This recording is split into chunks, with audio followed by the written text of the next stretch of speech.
So welcome to the last lesson of the sets of numbers, radicals, and exponents unit. This one is something you've seen before. It's just a fairly simple and short explain and fix the mistakes. So once again,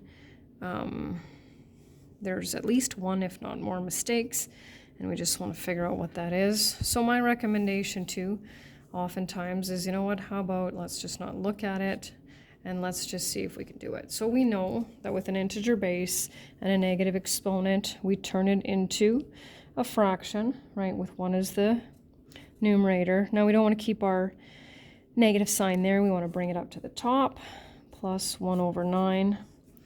Then, of course, we need a common denominator when we add fractions. So we'll go through this. I'm out of room here.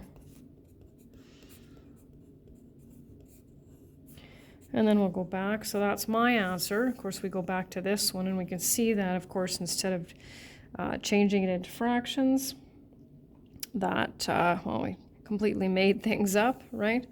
So I'm going to say here the student moved the negative sign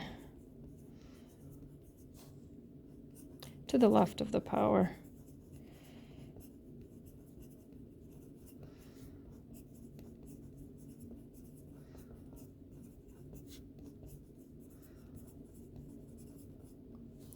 There we go. Okay, once again, we'll slide over here.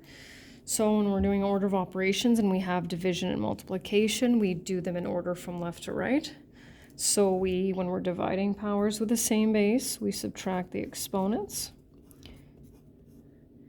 And when we are multiplying powers with the same base, we add the exponents. When we have a negative exponent and an integer base, we drop that.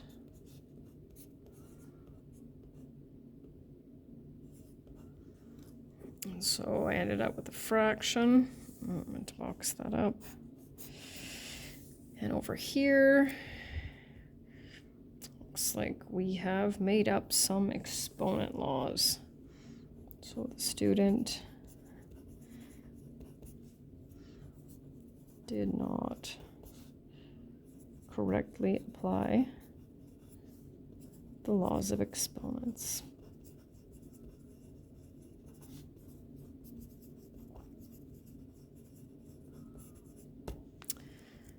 And that's the end.